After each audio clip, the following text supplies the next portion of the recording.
amigo José María García Márquez, y el título es 80 años después. Más fácil todavía, que había habido cruces en los títulos. Agradecer la presencia en estas condiciones, que es dificilísimo, a los compañeros de la Asociación Nuestra de Andalucía, con su presidente a la cabeza, Antonio Dragón, al alcalde de Bornujo, que se incorpora a este tipo de actos, con los cuales eso nos agrada tremendamente, que sumemos, que eso es lo importante, y al resto de amigos y de pueblos que posiblemente esta delegación no conozcáis, y no haya referencia, pero bienvenido a todos. Javier, el director general, va a presentar al ponente, por lo tanto yo no voy a presentar al presentador. Muchas gracias a todos.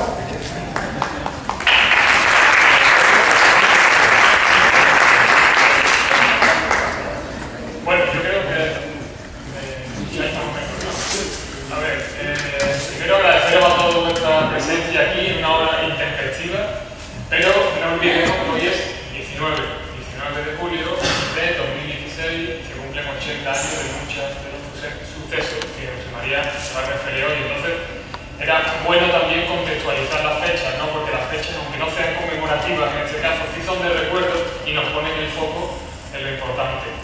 Desde la Dirección General de la Consejería de Cultura hemos querido llevar a cabo en torno al 18 de julio y a esta fecha una serie de actividades por toda Andalucía, y teníamos mucho interés y así se lo mostramos al Ayuntamiento, y el Ayuntamiento, pues como siempre, estuvo a la orden para echarnos una mano en que esta conferencia de José María se hiciera aquí en Camas, ¿no? por el simbolismo que tiene. Además, una conferencia que José María se ha preparado muy interesante, entre el recuerdo y la historia, 80 años después, ¿vale? De que él nos va a relatar un poco desde su conocimiento profundo sobre la provincia de Sevilla y sobre lo que fue la represión fascista en Sevilla y en Andalucía, pues todo el relato y su punto de vista. Os decía que tenemos un conjunto de actividades en Andalucía. Esta mañana estamos inaugurando una exposición en el Ayuntamiento de Sevilla, mañana por la tarde estamos en Granada, en las tapias del cementerio de Granada, donde se cumplen también el 80 aniversario de muchísimos asesinatos. El jueves estará con nosotros, y ahí aprovecho para invitaros a todos los que podáis, porque me parece que es una conferencia también muy interesante. Julián Casanova hacía mucho tiempo que no venía a Sevilla, que es la conferencia del catedrático de Historia Contemporánea de la Universidad de Zaragoza, Julián Casanova, que es profesor además en la Universidad de Budapest, y que estará con nosotros el jueves en la Casa de la Provincia de Sevilla a las 8 de la tarde. Y terminamos también esta semana, el mismo día 22 por la mañana, también os invito en la Casa de la Provincia al estreno de un documental que se llama Víctimas sin llanto, sobre mujeres, específicamente sobre mujeres en represión. Y bueno, no quiero extenderme más, quiero agradecimiento a la Asociación Memoria, Libertad y Cultura Democrática de Camas, por siempre lo afable que son con nosotros, el espíritu de colaboración, porque es la única manera de hacer memoria, desde la colaboración, que es lo que nos hace el Ayuntamiento de Camas, que es lo que hace también la asociación, y desde el rigor científico que hoy pues lo pone José María García Márquez, que yo le agradezco personalmente el esfuerzo que ha hecho, que me consta, para estar hoy aquí con nosotros. Yo de José María García Márquez no voy a decir mucho, porque creo que la mayoría de los que estáis aquí lo conocéis, ¿no? Pero persona muy importante para el conocimiento, primero, de la historia local. Yo creo que su libro sobre la Puebla de Cazalla, El de Morón de la Frontera y el recientemente publicado de Aral, pues son, para los que nos hemos dedicado a la historia local y la investigación, una guía fundamental, una guía de cómo se debe investigar y del estudio de las fuentes y de la redacción. Conoce muy bien todo lo que tiene que ver con la historia de la mujer en Andalucía, conoce muy bien el archivo militar, y bueno, todos esos conocimientos pues tenemos la suerte de que los pone hoy a nuestra disposición. Así que agradezco mucho vuestra presencia otra vez en esta tarde calurosa, y os dejo con José María. Pues muchas gracias. Me escucháis bien, ¿no? Perfecto.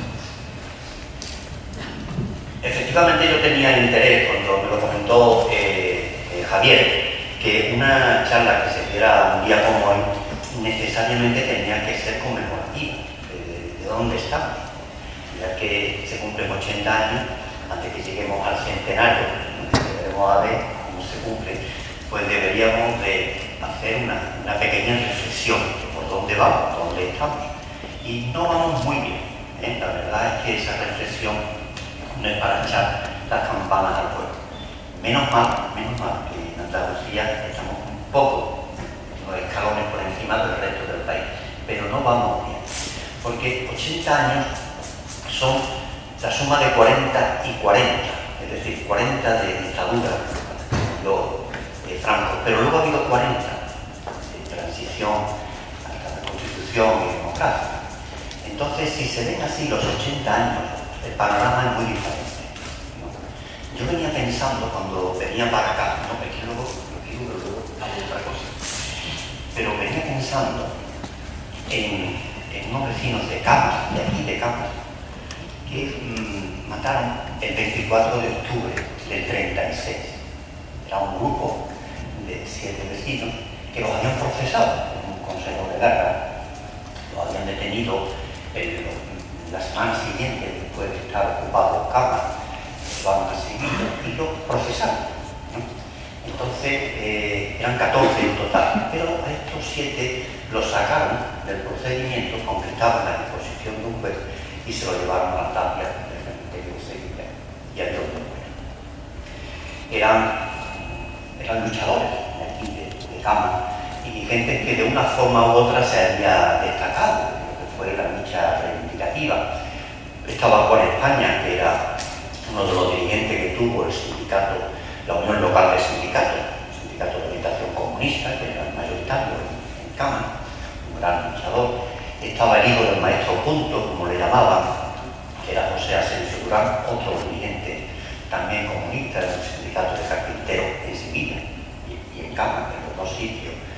Estaba Lázaro Suárez, estaba Abel Pérez, Antonio Sillanes, otro hombre de aquí, de Cámara, se llamaba Juan Utrao, un apellido muy raro, que lo mataron ya a su hijo también, Urbano. En fin, yo venía acordándome de esta gente, ¿no?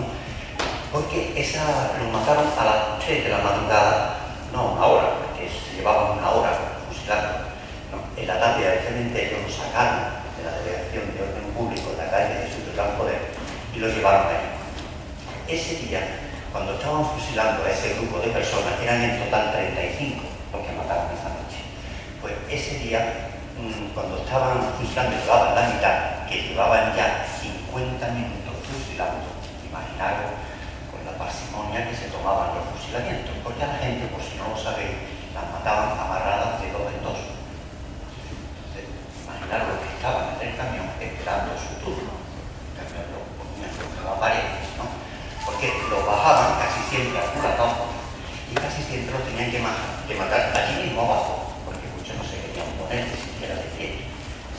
Otros pues los atendían curas, que para eso iban, ¿no? Para preocuparse por su alma, porque la Iglesia jamás se preocupó por los cuerpos de los fusilados, se preocupaba por las almas. Como decía Rafael, nosotros los matamos pero los comulgamos, ¿no? Los confesamos, ¿no? Una burrada de ese tipo. Bueno, pues en ese fusilamiento una bala rebotó, estaba disparando e hirió a un falangista, Sanguino, de aquí de la Macarena, y corriendo el que estaba de jefe de la milicia, era un tal Ferrero, Ramón Ferrero, un alto cargo de la televisión española, de seguro, lo normal, pues se lo llevaron al hospital y tal. Y sabemos lo que ocurrió porque él, cuando declaró, después de esto, tuvo que contar todo lo que había ocurrido, ¿no? Y así estaban matando, a las 3 de la mañana estaban matando. Y allí estaba Juan España, Cipriano, que fue un testigo. Y yo digo, ¿cuál sería el que le rebotó la bala? Pensaba un poco. ¿Y si hiciéramos un ejercicio de ciencia ficción y nos trajéramos ahora a uno de ellos? Por ejemplo, a Juan España, que era un destacado dirigente. Este hombre, cuando ocuparon Cámara, no lo cogieron, pudo huir. Entonces, como tenía familia indígena, se fue para la sierra. Y cuando estaba allí, no sabía ni qué hacer. Así la familia se desentendió de él, como estaba la patria. Entonces ya decidió presentarse a la columna que pasaba por allí, por cerca del Ronquillo, y entonces la columna se lo dieron al brigada Luis Calderón, que estaba de comandante militar en Miguel, que se lo metió en la cárcel, pero los 2 días, como sacaban todo lo que podía, que yo que mañana un fusil se lo llevó por la correría que daba el brigada por ahí, hasta que tuvo el informe diciendo él, Juan España lo trajo para acá, lo tuvieron para allá. Y yo digo, supongamos que fuera Juan España, estaba casado, era jornalero, tenía un hijo. ¿Cómo le podríamos explicar nosotros ahora, 80 años después, a Juan España dónde estamos? Si nosotros le dijéramos, que es lo que yo venía pensando en el coche, si nosotros le dijéramos que anoche han echado en la televisión El santuario nazareno, la película de propaganda sobre el santuario de la cabeza, que hace 2 días una concejal de Granada llamada Glorioso Alzamiento Nacional a la sublevación, que hace 6 días el Partido Popular se negaba en la Asamblea de Madrid a condenar el pueblo. Eso ha sido ahora. Que hace 3 días se ha dado una misa por Franco en la Catedral de Valencia.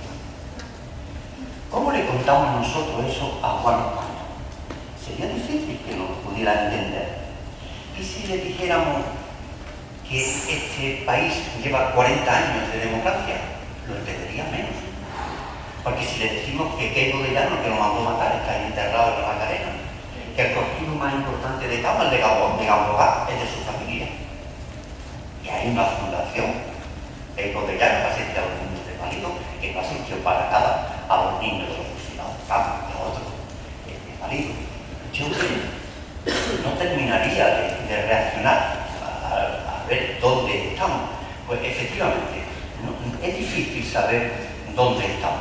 Y si además le decimos, ¿no?, que de esos 40 años, 21 han sido por un gobierno de izquierda, no me entendería menos, estaría ya completamente loco.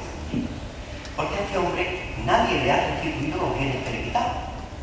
Nadie. Nadie ha hecho justicia con él, con el asesinato que cometieron. Él no cometió ningún delito. Aquí en Cámara no se cometió ningún delito. Aquí no se mató a nadie, y nadie resultó herido, y ni siquiera detuvieron a ningún derechista, que es lo menos que tenían que haber hecho. No pasó nada de eso. Aquí cogieron 3 vagones y un cuarto que venían arrastrando con una mujer y otra, ¿no?, que quedaron en la vía para que no pasara las fascistas, ¿no? Entonces, ¿cómo le decimos nosotros a este hombre que eso que le estamos diciendo está ahí delante? Y ha pasado mucho tiempo. Y que ni siquiera sabemos si él está vivo. ¿Qué tendríamos que decir? Porque todavía, 80 años después, no está escrita su muerte en el registro civil, como la de miles de señales. Ni siquiera sabemos dónde está su cuerpo. ¿Vosotros qué juicios creéis que nos haría este hombre a nosotros?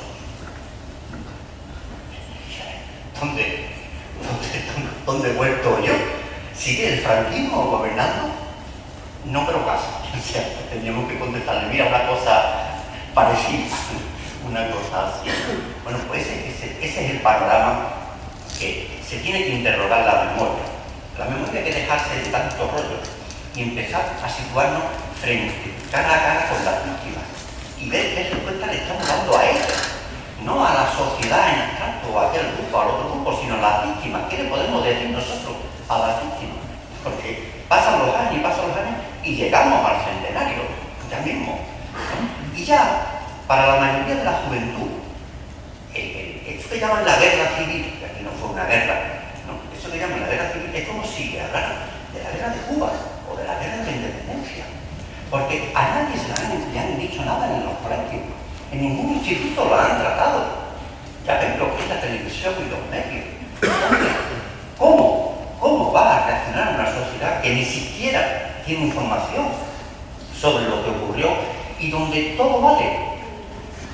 Sabéis que la mayoría de los jóvenes hoy, que son la razón de ser fundamental de la divulgación que se quiera hacer, lo que se quiera hacer tiene que estar fundamentalmente dirigido a los jóvenes.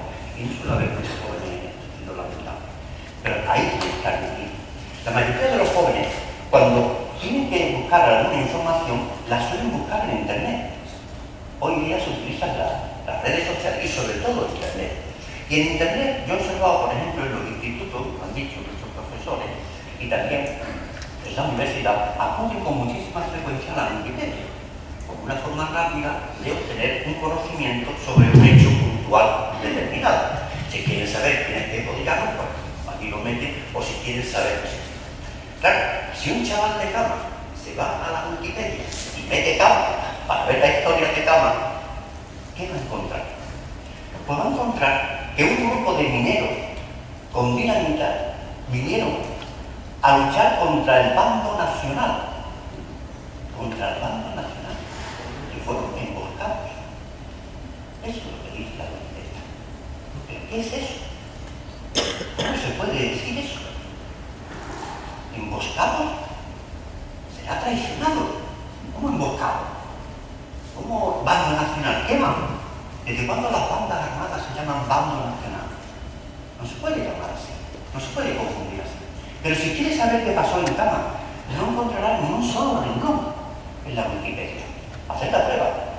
No habla para nada de lo que fue el golpe militar en Cama, de la represión que se cometió y la que se continuó durante años, y lo que fue la dictadura en Cama. ¿Qué va? Aquí se habla del conde duque de Olivares y de Tarteso, que queda más bonito, pero del golpe militar no hay una sola palabra. Y no es extraño, porque luego dicen, ¿cuáles son los hijos ilustres de Cama? Y ya, ahí lo borda. Pues Sergio Ramos, Capi, Curro Romero y Paco Camino. Esos son los hijos ilustres de Cama. ¿Y por qué son esos los hijos ilustres de Cama? ¿Qué han hecho esas personas por Cama que no hiciera el Rubio primero? Que tú lo has conocido. Valiente Curro Romero o Paco Camino, valiente ser herido en combate en el derecho republicano 5 veces y volver al frente. Eso es ser valiente. Pero ese señor no es un hijo predilecto de Cama, un hijo ilustre de Cama, ni tampoco su alcalde, Manuel Cabello, que sí que se afanó en defender lo que pudo el pueblo sin armas, con las pocas escopetas que había, para contrarrestar el pueblo. Esos son los ilustres de Cama, pero esos no están toreros y futbolistas. ¿Dónde están? 80 años después. Y si ese chaval, como no encuentra nada en la Wikipedia, quiere seguir buscando, como se vaya a la página del Ayuntamiento de Cama, entonces cuando ya se va a enterar, aquí ya hay concejales de Cama, no pasa, ¿no?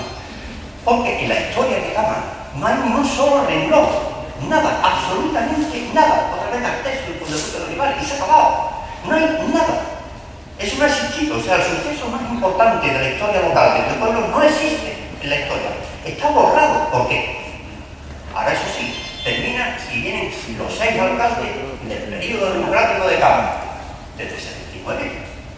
Porque también se olvida que fue democracia el periodo de la República. Y curiosamente, al Matano tampoco está en la lista. Esos son olvidos imperdonables. Eso no se puede permitir hoy día. Y sin embargo estamos acostumbrados a eso porque es lo normal. Pues así estamos, 80 años después. Necesariamente, la labor de las instituciones es clave que tenga que dirigirse cada vez más a las redes sociales, porque no se hace nada en ese terreno, en las redes sociales. Y habría que empezar a hacer, habría que penetrar ahí, porque el panorama es desolador, y es ahí donde se está nutriendo la gente de información.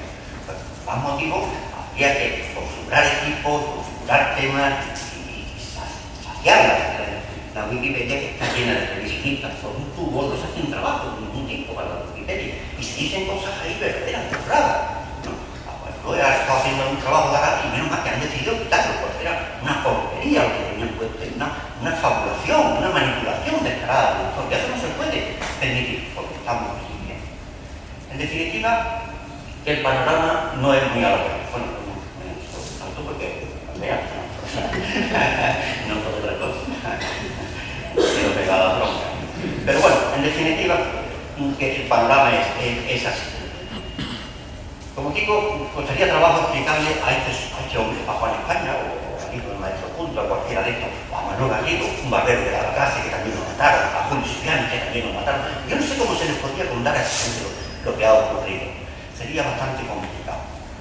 Ese juicio sumarísimo que yo digo que se celebraba, que se había escrito a estos vecinos de Cama, sacaron a 7 y lo mataron y continuaron con otros 7. Y de esos 7, a 3 de ellos, Rafael Jiménez, otro era Francisco Alonso Reyes y Rafael Vargas Mazón, ¿no?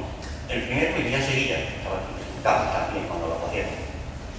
A estos 3 el fiscal le pidió la pena de muerte. Y le pidió la pena de muerte por el delito de rebelión militar.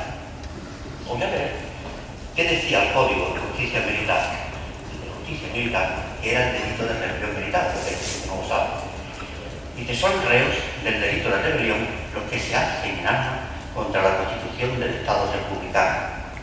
contra el presidente de la República, la Asamblea Constituyente, los cuerpos colegisladores o el gobierno provisional.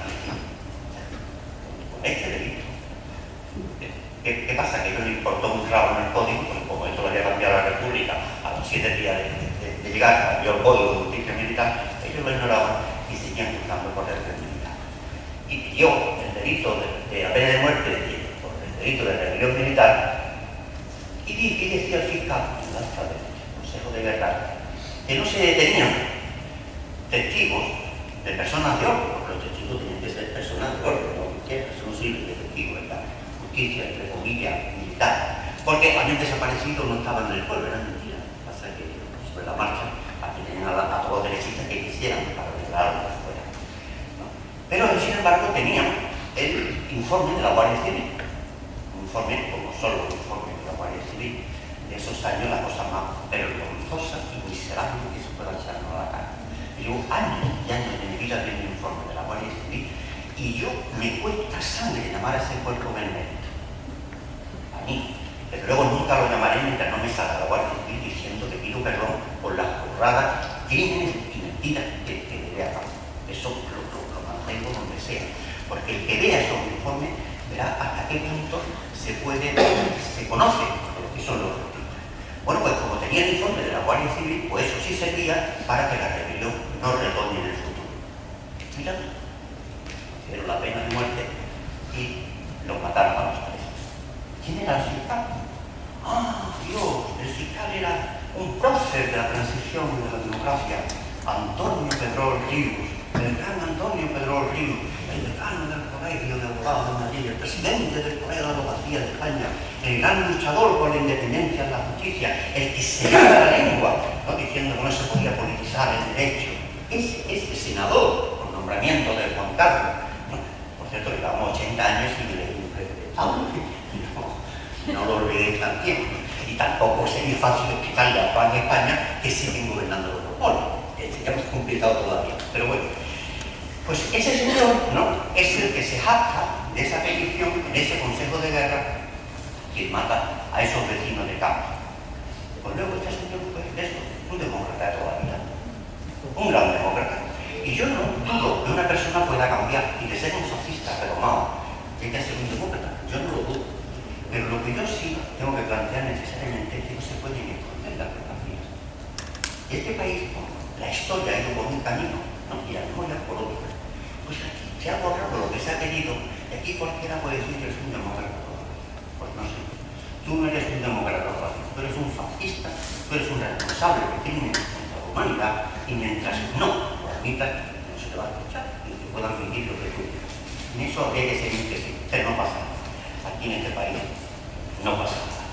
Aquí estaban las dos Españas, la España y la España, sigue existiendo. Yo lo digo siempre que tengo la charla, porque siempre igual a la señora Costera cuando habla los españoles de bien.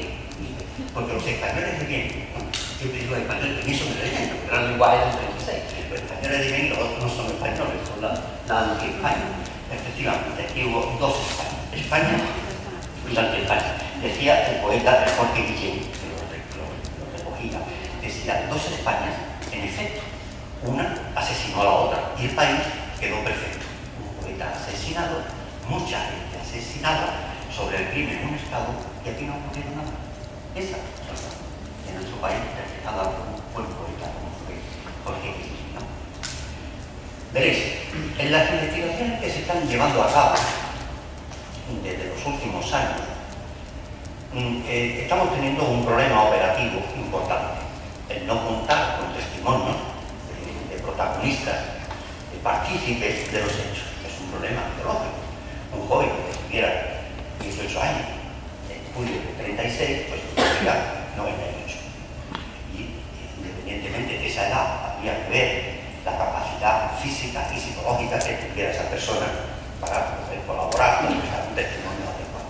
Estamos recogiendo los testimonios ya, nietos, transmitido y que no son, en cualquier caso, protagonistas, ni por supuesto gente importante, ¿no? Eso es una pena también porque la historia ya se está escribiendo sin esos testimonios. Y no se olvide que la mayoría de las grandes mentiras están en los papeles firmados y sellados. Hay años que suele estar, y que nosotros, aquí en esta tierra, la historia, los fondos documentales con los que trabajamos, son los fondos documentales que dejamos los sublevados. No hay fondos de rojos, que son los de los sublevados, sobre ellos son los que tienen que trabajar. Por tanto, es una pena que no se hayan recogido esos testimonios, que no se hayan hecho bancos de memoria, como en otros países. Se ha perdido muchísima información y mucha ya inexorable, ¿no? Incluso muchos ayuntamientos, Camas entre ellos, un pueblo muy importante, ¿no? Parece mentira que todavía no haya abogado en una investigación total de su propio pueblo, como ya han hecho muchos en Sevilla, ¿no? Porque es la única forma de recuperar algo de la historia que se ha saboteado por la carne, ¿no? Pues bien, si no tenemos esos medios, ¿no? Pues entonces la investigación será cada vez peor. Y fijaros que es una cosa importante el tener esos testimonios y que te enseñan mucho. Y una de las principales cosas que te enseñan, al menos a mí, cuando entrevistas a muchas decenas y decenas de personas en dichos pueblos, es cómo en la mayoría de ellas estaba presente el miedo.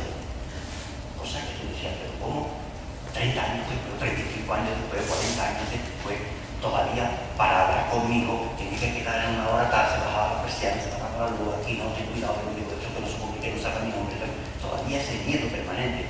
Digo, si hubiera que buscar pruebas del terror, aquí están. ¿Hasta qué punto llegó el terror? ¿No? Que ese es el miedo que arriba. Y después aquí, esa represión tan brutal, esa dictadura, esos 40 primeros años, y luego han tenido por los 40 siguientes, nos ha dejado un legado funesto en este país. Y de eso sabéis muy bien muchos de vosotros que os conozco y os veo por aquí. Ese es el legado que dejó la dictadura marcado a fuego de no te metas en política. La política solamente te trae problemas. Los políticos son todos iguales. Tú a lo tuyo, ¿no? Ese lenguaje permanente de este país se ha estallado en llevar a los jóvenes, afortunadamente muchos no les dan cuenta, ¿no? Pero que demuestra ese sino de la dictadura, de no tener nada de la política salvo la política que lógicamente, sobre todo unos canales también en mi partido, que es el único, ¿no? Eso así. Pero eso sí marca a una sociedad. Yo me duele muchas veces cuando escuchas esas opiniones muchas veces repetidas cuando la política creo que es la más noble de todas las tareas humanas, la más noble de todas. Y lamentable es que muchas personas se sitúen fuera, ¿no? Entonces tienen que situarse dentro de criticar y hacer algo, moverse. Pero bueno, eso es un legado del franquismo, típico y genuino de la dictadura, que lo marcan a fuego en las generaciones venideras. Y junto a ese marcaje a hierro candente, se ha difamado tanto a la Segunda República durante la dictadura y se sigue difamando, porque no creáis que este de los primeros 40 años, se siguen en los siguientes 40 años diciendo toda clase de burradas, al periodo más fructífero y libre que ha tenido este país. La República es el sinónimo de enfrentamiento, el sinónimo de persecuciones religiosas, de asesinatos, de crímenes y de vida en paz. Era la mejor forma de hundirla para siempre. La palabra república era como un tabú lleno de porque todo se le iba a achacar a la república. Es como si, pensad por un momento, que la república duró 5 años, pues que durante los 5 años, ¿no?, que duró el gobierno de Suárez, por ejemplo, pues en este país hubo más de 700 asesinatos y más de 3.500 actos violentos por parte de más de 3.500. Y no sé todavía la cifra, porque no la tengo, pero la voy a conseguir pronto, del número de huelgas que se dieron en este país. Nunca se ha terminado en este país. La vida, en Europa, el número de huelgas que se dieron afuera de huelgas que se tuvieron. ¿Y a alguien se le ocurre decir que eso la culpa lo tenía la democracia? Sí, se le ocurría a quién, a la arriba, al pueblo, porque a veces. La culpa de eso no la tenía Suárez, evidentemente no la tiene el sistema, sostiene la culpa lo que tiene la culpa, o igual con la república, pero la república vale criticarla lo que sea, eso es gratuito, no tiene ningún problema, y así seguimos. Tenemos un franquismo que salió indemne, de la dictadura, concretamente internet. Sus jueces, su policía, sus funcionarios, sus catedráticos, todo, hasta sus carteles. No. Ay, perdón. Tenemos así un franquismo que salió indemne, ¿no? Intacto. Aquí nadie tuvo que responder ante ningún tribunal de justicia, nadie tuvo que dar cuenta de nada, no se hizo la restitución de nada, salvo a la familia Green, que se negoció un secreto, después con el gobierno socialista se le devolvieron 200 millones de pesetas, y a los sindicatos, por ejemplo, no se devolvió nada, absolutamente nada. Y nadie tuvo tiempo de dedicar un solo minuto a las víctimas del franquismo. En esa transición, nadie. La clave de la transición fue esa, que hay democracia, de acuerdo, pero no se tocó el franquismo. Y no se tocó. ¿Sabes? No se tocó, en absoluto, en absoluto. Y todos han muerto a la cama, todos. No ha pasado absolutamente nada. En ese momento, cuando se desaparece el franquismo desaparece poquito, la sociología de la sociedad franquista se pudre completamente, y pudren los jóvenes. Y no solamente se lo carga la lucha política, que va a ser una parte de la lucha. Al franquismo se lo cargan también los jóvenes cuando dicen yo ya no le doy la mano, le beso la mano pura. Y cuando dicen yo vamos, yo esta noche tarde y me dejo pelo. Eso fue lo que el franquismo no pudo contener, y esa rebelión, ¿no? Sociológica y generalizada que acabó.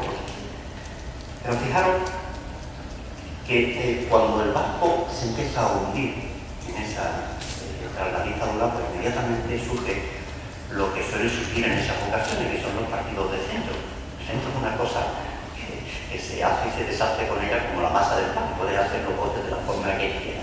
Cuando llega la república surgen un montón de partidos republicanos, pero la mayoría de los partidos republicanos que son todos fachas, monárquicos y reaccionarios y conservadores.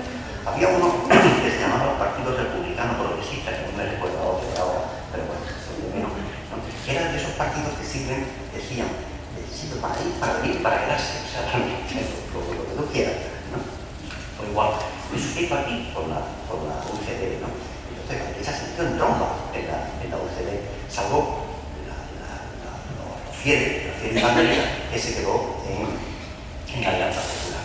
Después de perder varias elecciones, de salado electoral, pues también la derecha tuvo que reaccionar y cuando ya empezó a romperse todo el centro, pues se tuvieron que refundar. Un día se vinieron aquí a Sevilla, crearon el Partido Popular, que era de centro-derecha, yo no sé si lo va a acordar, en ese momento era de centro-derecha, cuando lo habían fundado 7 ministros del franquismo, o sea, y cuando el Congreso terminó con todos los delegados puestos en pie diciendo Franco, Franco, Franco, que aquí la gente lo diga todo, pero dice el Congreso fundacional, ¿no? Del Partido Popular. Bueno, y pusieron al frente a un señor que hasta 3 días antes había estado denostando la Constitución, se llamaba José María Arnó, que también pasó a ser docente. Bueno, pues el franquismo siguió tocando. Es más, cogió fuerza con el gobierno de Aznar. Pero eso, que nos tenemos que interroguémonos también que durante 13 años hubo un gobierno socialista. Un gobierno socialista. Digo socialista porque antes no se decía socialdemócrata. Es una palabra que los socialistas no utilizaban, le daba vergüenza. No sé si la gente se acuerda, pero no se utilizaba esa palabra nunca, ¿no? Sino la de socialista. Pero el otro día me daba mi compañero Francisco Espinosa un dato muy ilustrativo del informe anual del CIS. Exactamente. Había subido el porcentaje de lo que pensaban que el franquismo tenía cosas buenas y malas del 43 al 69%. Durante el periodo del 82 hasta el 96, no me faltaba. Efectivamente, cogió fuerza el franquismo entonces. Por eso puede arrepentir que sea, pero la realidad es esa. Después nos hemos encontrado con otro gobierno socialista, que es el único que hasta ahora ha hecho algo, ¿no? Y ha sido la ley de la 52 de 2007. La ley, la llamada ley de memoria histórica, yo el título original nunca lo digo porque es muy largo, pero bueno, la llamada ley de memoria histórica. Y es una ley, pues, primero que sea así, suficiente, pues claro, muy bien. Sabemos que tendríamos que decir que ese procedimiento sumarísimo primero, que el Consejo de Guerra donde él estaba todavía sigue siendo legal, que no venir una ley a decir que es ilegal, o sea, ojo, sigue teniendo su validez jurídica, esos consejos de guerra. Bueno, pues se hace una ley de memoria histórica muy denostada por la derecha de este país, pero una ley que cae en la desidia, ¿no?, de muchísimas instituciones y ayuntamientos, y parece que solo la derecha. Hay muchísimos ayuntamientos que no han movido un dedo por la ley de memoria histórica, que sí que hacérselo mirar, porque mañana se puede hacer otra ley. Pero por ejemplo, hacer una ley no quiere decir que vamos a otra ley y ya. El problema es que haya la voluntad política de llevarla a cabo. Y falta voluntad política, mucha voluntad política para llevar ese trabajo. Esto, yo no quiero ser pesimista, pero la realidad, ¿no?, el panorama que nos encontramos es complicado y malo en muchos aspectos. Ese es más o menos un análisis general, ¿no? Bueno, pues aquí estamos, ¿no? Aquí tiene yo pintado, aquí estamos, efectivamente, aquí estamos. Mientras más se investiga y mientras más se conoce lo que pasó, ¿no?, más burradas se dice.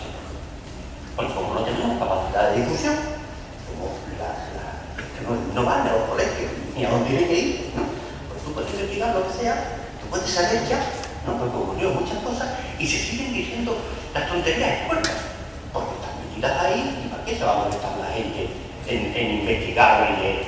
No importa, se dice lo que sea. Todavía hay gente que se permiten el lujo, aquí están los universitarios, los tranqueros, aquí están ese grupo, se permiten el lujo de escribir literatura, ¿no?, para decir, bueno, Muñoz Molina, para decir como con la guerra. Claro, como ellos no tienen que poner a pie de página las fuentes de donde sacan, de donde sustentan esa opinión, pues da lo mismo. Pero el colmo no es ese.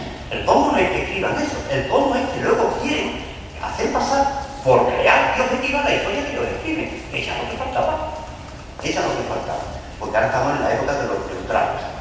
La época de no, aquí hicieron lo mismo los unos que otros. Pues no, señor, no hicieron lo mismo los unos que otros. Y hay que repetirlo una y otra vez. Que aquí en Cámara no pasó nada, ¿no? Y mataron, hasta ahora que sepamos, cerca de 50 vecinos, hasta ahora que sepamos, que en Sevilla hubo 6 muertos a manos del horror, ¿no? Pero mientras mataban a 6 muertos a manos del horror, 3.024 sevillanos fueron a las fosas comunes del cementerio de San Fernando, que no hicieron lo mismo como de los filósofos. Lo que no se puede admitir aquí es que nos cuenten la historia a los madrileños, que es lo que yo critico siempre cuando voy a Madrid o a Barcelona. Lo primero que les digo es eso, ¿no? Vosotros que tenéis, veis la historia desde Barcelona de Madrid y así la contáis y así ha sido la historia. Pues no, señor, esa historia no tiene nada que ver con la historia de la represión en el suroeste español. No tiene absolutamente nada que ver, porque tú vas a Barcelona, que yo estaba hace poco allí en la Pompeu Fabra con el tema este de la represión.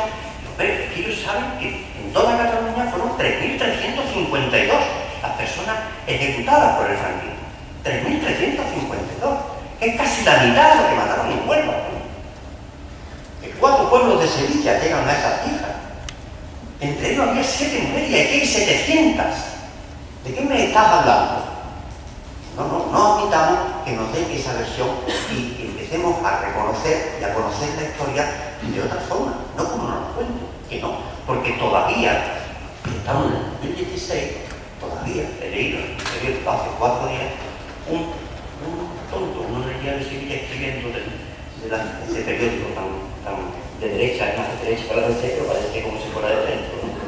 Ese periódico, que es horroroso el tema del golpe militar. Bueno, pues todavía diciendo unas tonterías de los moros de Queipo, paseándolo en camión de Sevilla para que parecieran que son malos.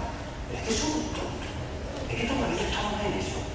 Es que tenemos los nombres y apellidos de toda la gente que salió a la calle armada en las 4 horas que duró el golpe hasta que se rindió el gobierno civil. Nosotros no podemos permitir que nos cuenten la historia para ensalzar a un caudillo como Queipo de Llano, un gran estratega, un gran naufragio. ¿Pero dónde estamos? ¿Dónde estamos? Aparte de criminal de guerra, ¿me vas a vender eso? Aparte de eso, bueno, dame armas, ya te diré yo, lo valiente que era, porque en esa historia no cuentan cuando entraron los legionarios, los valientes legionarios Morón que llegaron 4 o 5 salían todos corriendo. Cuando llegó los valientes regulares, entrando en Carmona, cuando llegaron al Teatro de Fred, le pegaron 4 o 5 salieron todos corriendo. O cuando iban a ocupar Casale, también 4 carabineros con 4 fusiles de asalto pegaron 4 tiros y se tuvieron que volver para atrás. Eso no aparece en la historia. Porque era la única vez que se encontraron con un fusil de asalto. Nada más. Entonces, él nos ha venido aquí de bandas armadas, del Ejército Nacional, que se llama, el Ejército Nacional, que le llaman a las bandas armadas. Pues eso está aquí todavía. Yo acabo de terminar, como decía, un trabajo sobre la arma. Hay una visión de los hechos general contada y repetida 1000 veces y se sigue repitiendo. Se sigue repitiendo. Y ya está. Y tú te tienes que dedicar 18 meses a mover millares de documentos, decenas de expedientes, de consejos de guerra, de expedientes penitenciarios, censos, padrones, la vida pasta. Y me pones peso. ¿Qué pasa? Eso ya no sirve. Pues no podemos permitir eso. Así estamos.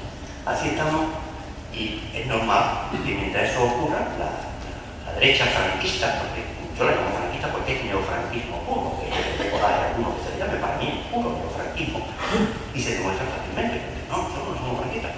Claro, si te has puesto en la Asamblea de Madrid hace 3 días a condenar al franquismo, ¿por qué? Porque eso no se queda del pasado.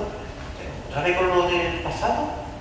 Mira, empezaron a hablar del pasado, empezaron a gente que pierde la memoria, empezaron a hablar del pasado cuando se murió Franco. Cuando más se habló en este país de olvidar el pasado, fue cuando se murió Franco. Y se acababa de morir. Ya cuando todos salieron a coro, vamos a olvidar el pasado, vamos a olvidar el pasado, vamos a olvidar el futuro, reconciliación, vamos a olvidar. Vamos a cerrar el día, claro, como la Argentina, vamos a olvidar vamos a poner así.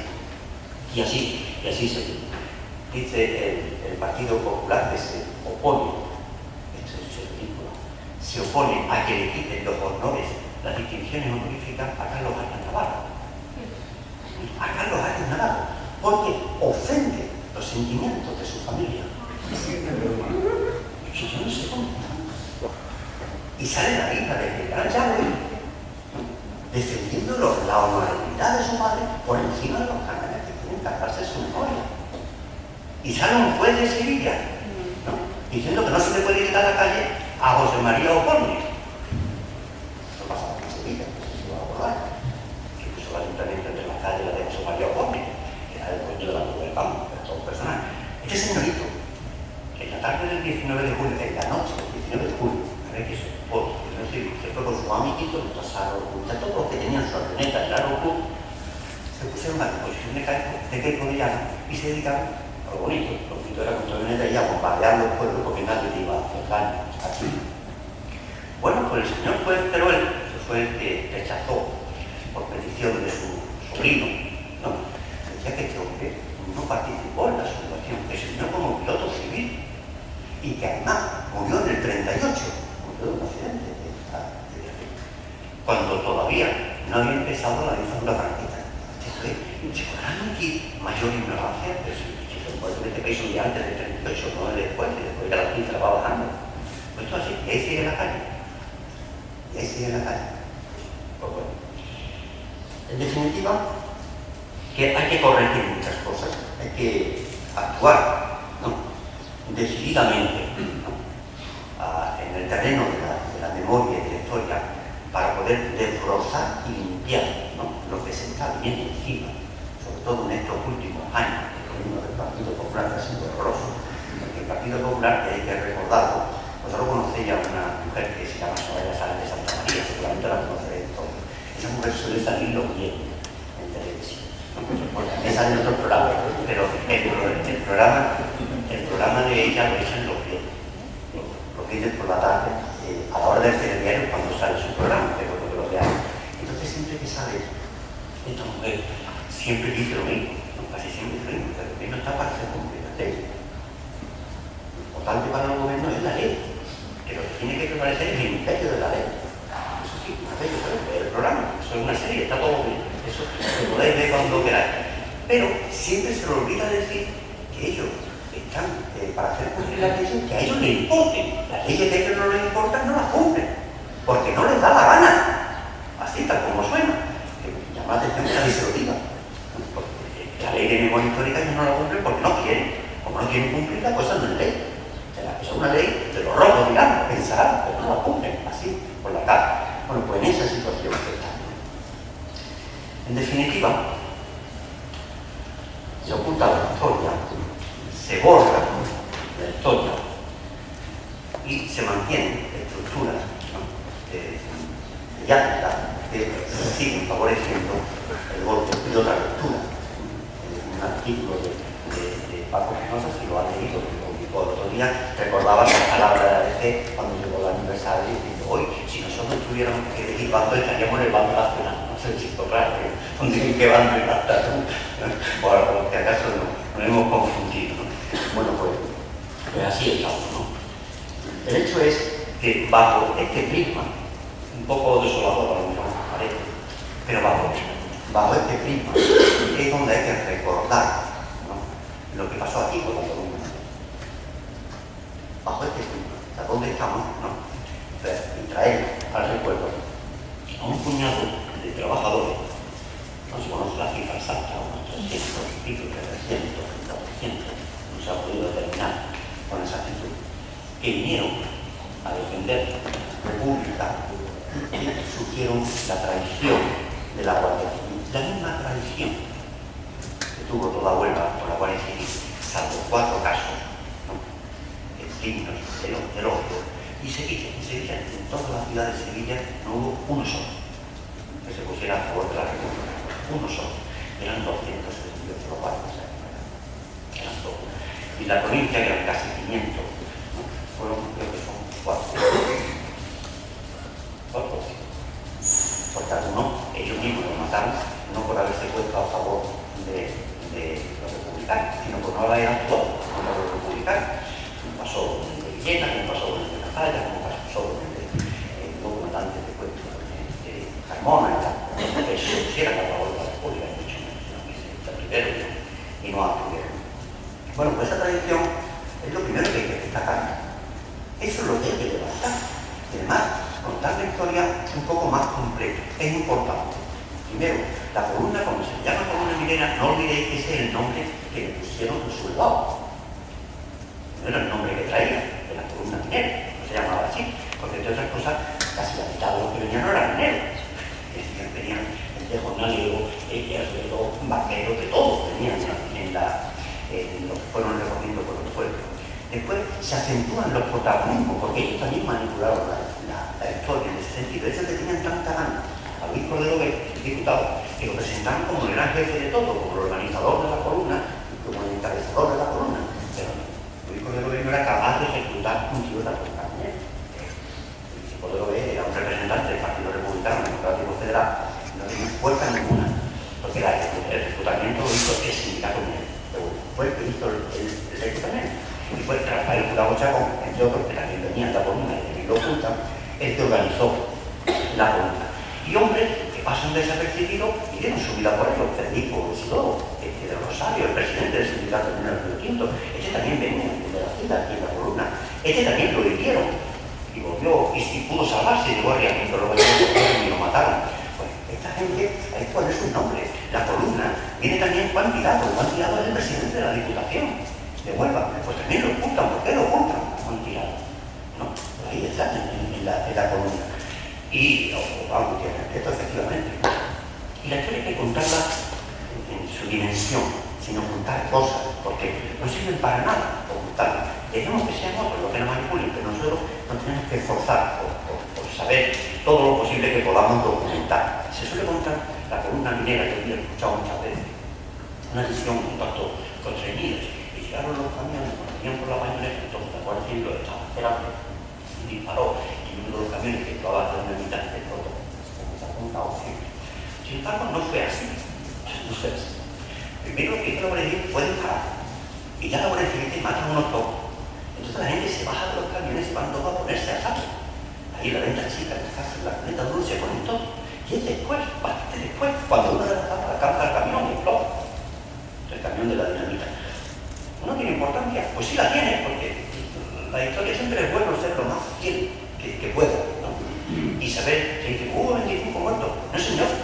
¿Quién te dice a ti que hubo 25 muertos? ¿De dónde sacas tú esa información? Porque esa información es la que dieron los sublevados. La que dio ABC, la que sacó a Rafael, la que sacó esa de información. ¿Pero dónde están los 25 muertos? No hay 25 25 muertos, por ningún sitio salen los 25 muertos. 3 murieron durante la destrucción. Mentira, ¿dónde están los 3 que murieron durante la destrucción? Hubo 3 que pasaron a la enfermería de la prisión provincial de Sevilla, pero luego los llevaron al barco y los mataron con los otros, fusilados también.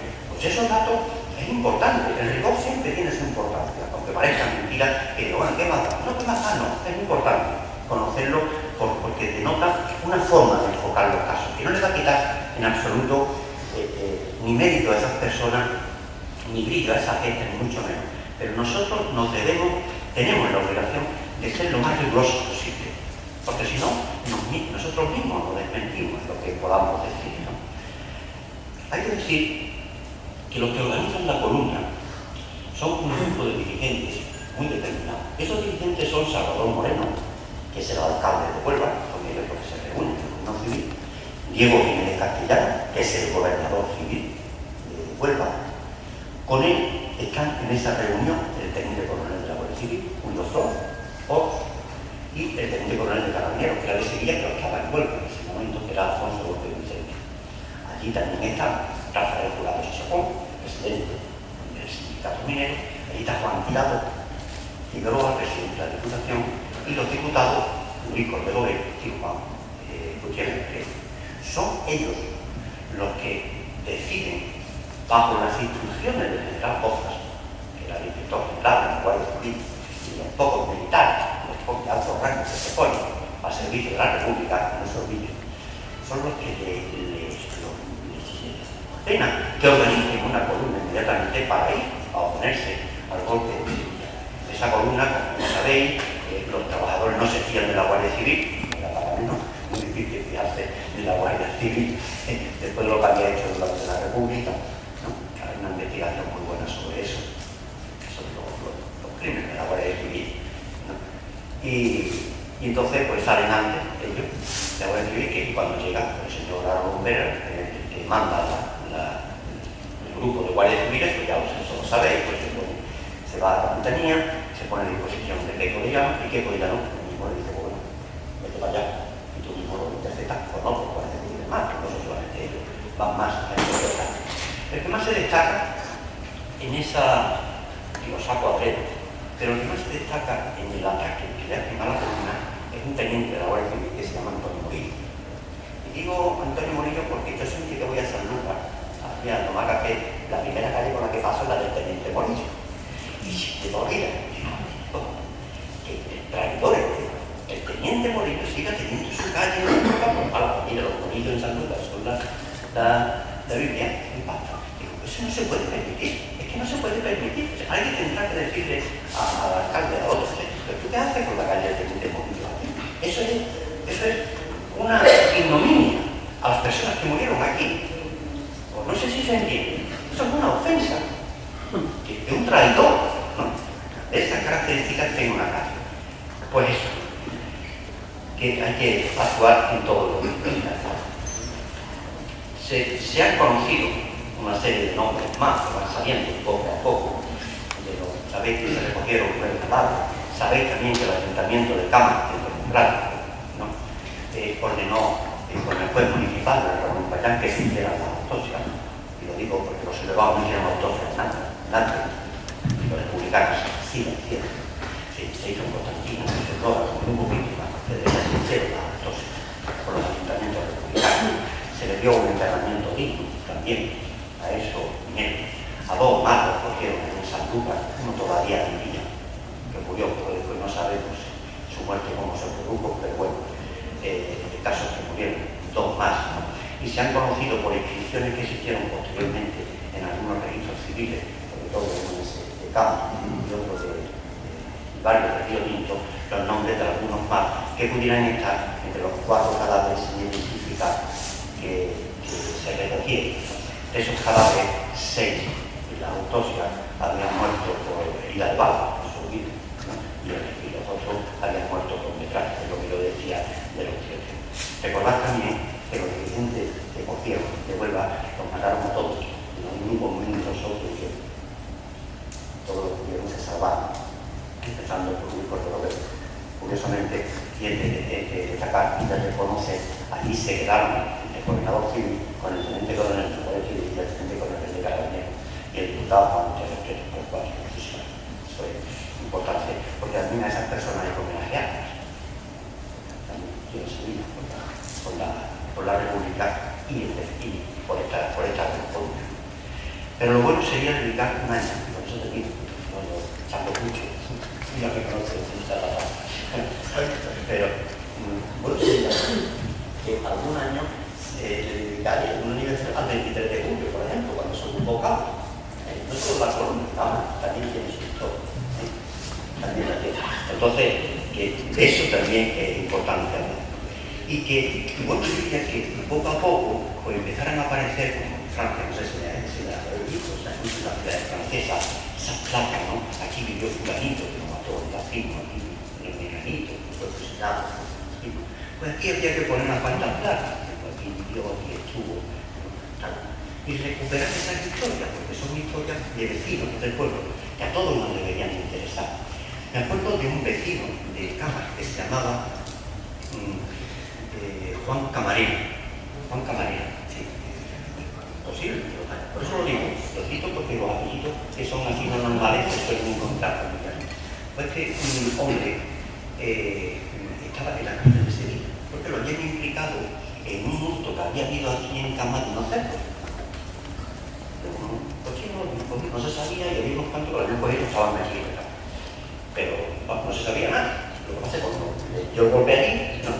Y lo sacaron de allí para movilizarlo con los sublevados y se lo llevaron al centro. Él tardó poco en enterarse que aquí habían matado a sus hermanos. Entonces, fue uno de los que mataron. Entonces, cuando tuvo la ocasión, pues se todo. Y se arregó. ¿No? Peñarroya se entró en medio. Pero mira por dónde lo cogieron. Lo cogieron y lo metieron preso otra vez, lo llevaron al puerto Santa María y se fugó otra vez.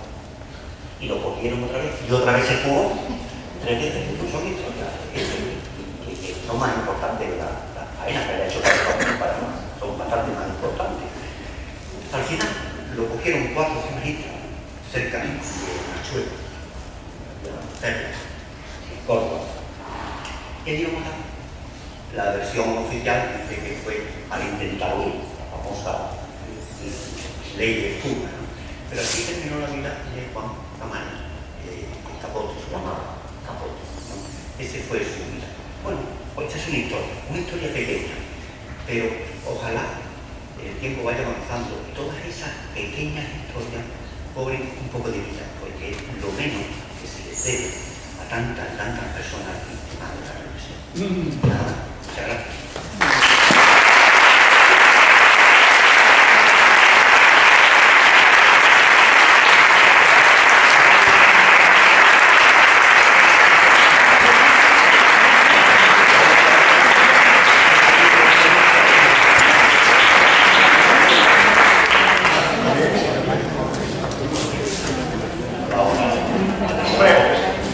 Podríamos abrir un turno de palabras, pero yo sé que podría ser interminable. Podría ser interminable porque, bueno, aquí hay personas muy diversas, también con muchísimos conocimientos y es lógico que cada uno dé su visión, ¿no? Entonces sería interminable. No nos parece oportuno y además a 8 aproximadamente tendremos que salir. Es verdad que nos ha dado un buen repaso, pero eso no nos va a hacer, digamos, rendirnos, sino que nos va a hacer subirnos. Muy bien. Pues nada, me alegro.